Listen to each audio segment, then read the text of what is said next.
Shalom, selamat pagi Pak Ezra. Shalom. Sekarang waktunya kita masuk ke jemaat yang berikutnya di kitab Wahyu, jemaat Smyrna. Pak Ezra, di kitab Wahyu ditulis, waduh ini kayaknya kesian banget ini jemaat. Ya. Kamu miskin, kamu kekurangan gitu. Apa latar belakang jemaat Smyrna dan pesan apa yang bisa kita dapat tentang jemaat di Smyrna ini Pak? Ya, jemaat Smyrna itu adalah jemaat yang sangat menderita ya. Menderita? Ya, sangat menderita kalau kita melihat di dalam kitab Wahyu itu ketika dibicarakan tentang jemaat ini, ya dikatakan bahwa ya aku tahu kesusahanmu, kemiskinanmu dan fitnah mereka. Ya, Siapa yang fitnah itu? sebenarnya penderitaan ini ada karena juga pada waktu itu kan ada penyembahan terhadap kaisar-kaisar Roma. Ya. Ada patung Tiberias di Kaisar Tiberias di jemaat ini, di kota ini ya, sehingga mereka harus mengakui bahwa Kaisar Tiberius itu adalah Tuhan. Nah, ada kebebasan beragama diberikan pemerintah Romawi pada waktu itu. Yang penting kamu ngaku Kaisar itu Tuhan, tentu kamu kembali ke agamamu nggak apa-apa. Ya. Dan banyak orang melakukan itu. Tapi bagi orang Kristen tidak bisa. Mereka sudah mengaku Yesus Tuhan dan mereka tidak bisa mengaku lagi yang lain Tuhan. Dan itu membuat orang Romawi menindas mereka. Kedua juga mereka juga kondisinya sangat miskin. Jadi sangat miskin di antara kota yang kaya, mereka termasuk miskin ya. Miskin di antara orang miskin masih mending ya. Tapi ini miskin di Di antara antara orang kaya. Ya. Ya, itu yang berikut tadi kan ada kata-kata mereka difitnah. Orang Yahudi punya kekuatan besar di kota itu. Ya.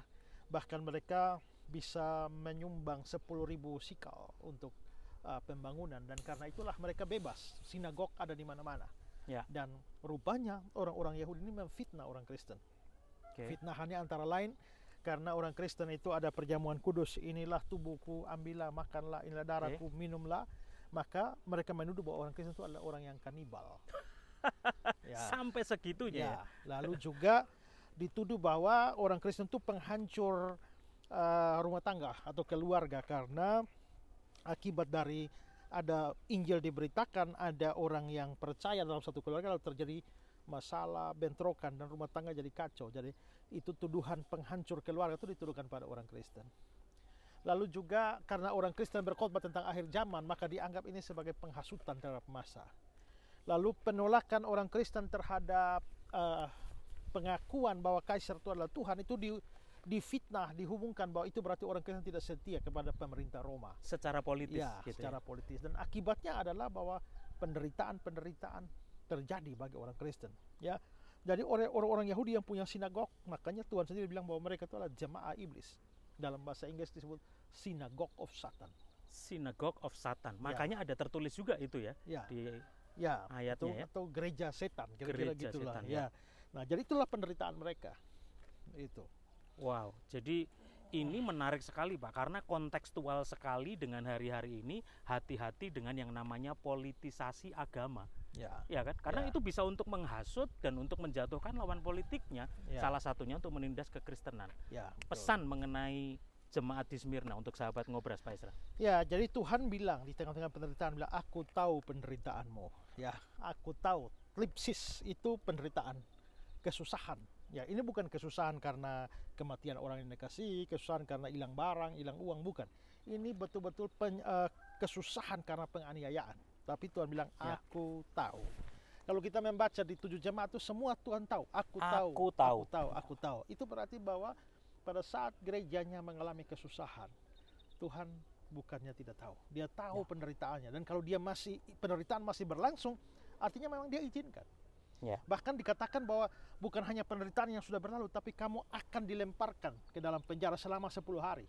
10 hari itu simbolis, yang artinya 10 kaisar Romawi akan menyiksa dan menganiaya mereka. Jadi betul-betul mereka menderita, tapi Tuhan bilang aku tahu. Lalu Tuhan di awal bilang, akulah yang awal dan yang akhir. Yang awal dan yang akhir maksudnya adalah dia yang ngatur segala sesuatu terjadi di dalam dia. Dia di awal, dia di akhir. Kita di tengah. Kita di tengah.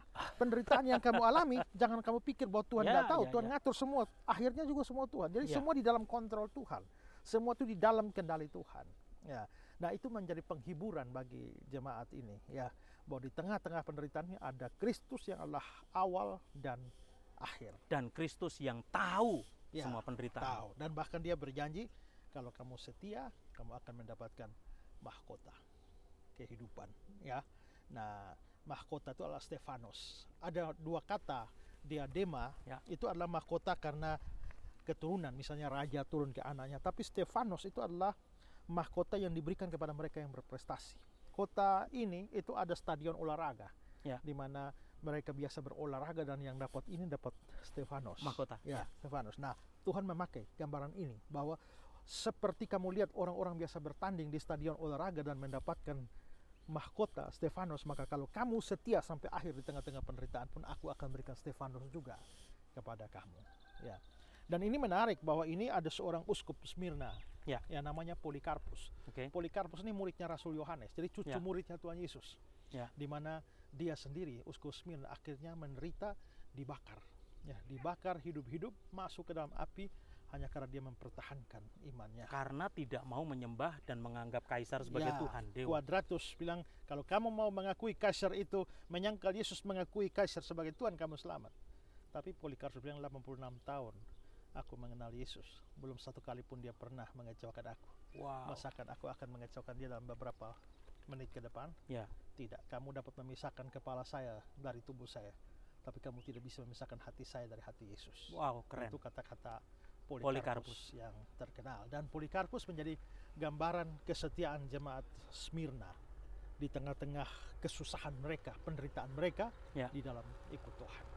Ya, Closing statement Pak Esra, karena hampir di setiap perikop-perikop jemaat-jemaat di kitab Wahyu selalu diakhiri dengan barang siapa bertelinga hendaklah engkau mendengar. Barang siapa bertelinga hendaklah engkau mendengar.